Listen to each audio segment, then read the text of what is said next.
என் பெயர் ஸ்வீட்டி. நான் 9ஆம் வகுப்பு ஜே பிரிவிலிருந்து வந்திருக்கிறேன். நான் எடுத்துக்கொண்ட கதையின் தலைப்பு கேப்பைக்களி கருவாட்டு குழம்பு. ஆசிரியர் உதயசங்கர். ஒரு ஊரில் காடூர் என்னும் ஊரில் ஒரு மலை இருந்தது. அந்த மலையில் ஒரு கிராமத்தில் புலி கூட்டம் அதிகமாக இருந்தது. ஊருக்குள் புலிகள் அதிகமாக வந்தது.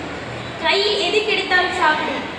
அப்போ ஒரு நாள் லக்ஷ்மின்ற ஒரு சின்ன பெண், அவங்க அம்மா கதை எடுத்து சாப்பிட்றாங்க. லக்ஷ்மி, நீ உள்ளே வந்துட்டு இதுக்கு மேலே வெளியே இருந்தீங்கன்னா புளி சாப்பிடும் அப்படி சொல்லிட்டு லக்ஷ்மிகிட்ட சொல்கிறா. லக்ஷ்மி அவங்க அம்மாவும் ஜன்னலில் ஆர்வமாக பார்க்குறாங்க. என்ன பார்க்குறாங்கன்னு பார்த்தா அவங்க அப்பா வயலுக்கு போயிட்டாரு. புலியோட நடமாட்டம் வேறு அதிகமாகிக்கிட்டே இருக்கு. அப்பா வேறு என்ன ஆகாதுன்னு தெரியல அப்படின்னு சொல்லி 2 பேர் பயப்படுறாங்க. லக்ஷ்மிக்கு ஒரு கோவம், இந்த புலியெல்லாம் கொண்டுட்டா என்ன, இந்த காட்டில் இருக்க விலங்கெல்லாம் கொண்டுட்டா என்ன, இந்த மனுஷங்க கையில் எது கிடைச்சாலும் சாப்பிட்றது. ஒரு விலங்கு எதுக்கு, முயல், ஒரு கோழி வளர்க்க முடியல, ஆடு வளர்க்க முடியல, மாடு வளர்க்க முடியல, ரொம்ப கோவம். அது மனுஷங்க கிடைச்சிட்டா சுத்தமாக விடாது. அப்படி இருக்கும்போது ஒரு நாள் என்னாச்சுன்னா, அவங்க அப்பாவும் அம்மாவும் வெளியே போயிட்டாங்க. லக்ஷ்மி மட்டும் தனியாக வீட்டில் இருக்கிறான். அப்போ கதவை யாரை புரண்டுறாங்க போட்டு நல்லா.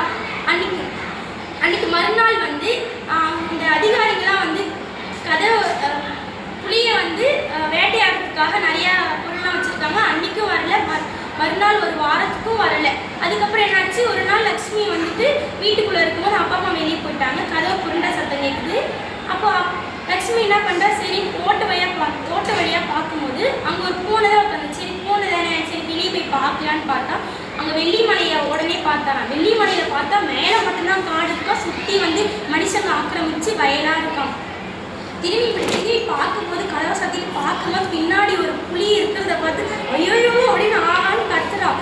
அப்போ புலி சொல்லிச்சான், என்னை பார்த்து பயப்படாத, நான் உனக்கு எதுவும் பண்ண மாட்டேன்னு சொன்னோன்னே அவளுக்கு ஒரே ஆச்சரியம். ஐயோ புலினா பேசுதே அப்படின்னு சொல்லிட்டு அந்த புலி சொல்லுது, ப்ளீஸ் எதாவது சாப்பிடுன்னா கூட அப்படி சொல்லிக்கிட்டேனே அந்த புலி பாவமாக கேட்டேனே அவனுக்கு ரொம்ப பரிதாபமாக போயிடுச்சான்.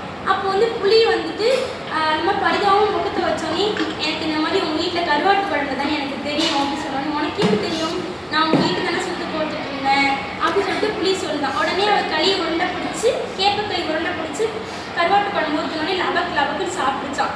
இன்னும் கொஞ்சம் தான் தாயன்னு சொன்னோன்னே ஒரு சட்டி நிறையா கொடுத்தாலும் அது ஃபுல்லாமே சாப்பிடுச்சான். அப்போ சொல்ல, நீ ஏன் ஊருக்குள்ள இந்த மாதிரி பிரச்சனை பண்ணுற எல்லாருக்கும் அப்படி சொல்லிட்டு லக்ஷ்மி கேட்குறான்.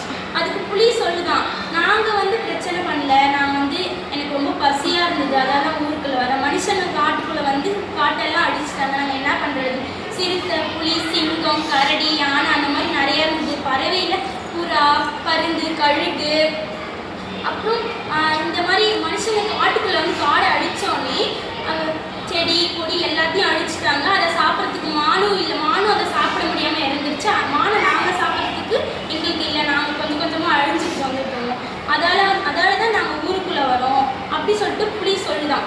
இதை கேட்டோடனே அவள் லக்ஷ்மி நினைக்கிறாளாம், ஐயோ நம்ம இந்த மாதிரி ஒரு கஷ்டப்பட்டதை போய் நாங்கள் போயிட்டு இதை சாவடிச்சிடணும், அழிச்சிடணும் அப்படின்னு நினச்சிட்டனே அப்படின்னு சொல்லி, சாரிப்பா சாரி, நான் இனிமேல் அந்த மாதிரி நினைக்க மாட்டேன் அப்படின்னு சொல்லிட்டு லக்ஷ்மி சொல்கிறான். உடனே கதவை தட்டுற சத்தம் கேட்குது. லக்ஷ்மிமா கதவை தர, லக்ஷ்மி கதவை தரம் கேட்டோடனே அப்போ லக்ஷ்மி சொல்கிறா, நீ போய் பின்னாடி ஒழிஞ்சிட்டு, பானைக்கு பின்னாடி அப்பா அம்மா வந்துட்டாங்க போல அப்படின்னு சொல்லி லக்ஷ்மி சொல்கிறான். அந்த புளி போய் ஒழிஞ்சிக்கிச்சு. அப்போ அப்பா, ஐயோ ரொம்ப பசியாக இருக்குமா, ஏதாவது அந்த களி இருக்கலாம், அந்த களி எடுத்து வைங்க, நான் சாப்பிட்றேன் சொன்னோன்னே, அப்பா இந்த மாதிரி ஒரு பூனை வந்துச்சு, அது சாப்பிட்டுட்டு சட்டியோட சாப்பிட்டுட்டு போயிடுச்சுப்பா, என்னப்பா பண்ணுறது அப்படின்னு சொன்னோடனே அவங்க அம்மா சொல்கிறாங்க, அது போய் 10 நிமிஷம் ஆயிடுச்சு, நீங்கள் கொஞ்ச நேரம் வெயிட் பண்ணுங்க, நான் கருவாட்டு குழம்பு வச்சு கேப்பக்களி செஞ்சு தரேன் அப்படின்னு சொன்னோடனே லக்ஷ்மி என்ன பண்ணுறா, திரும்பி படிக்க போயிட்டான். யோசிச்சுட்டு இருக்கா, நம்ம இந்த கதையை அப்படியே சொல்லுமே அப்படின்னு சொல்லி யோசிச்சுட்டு இருக்கா.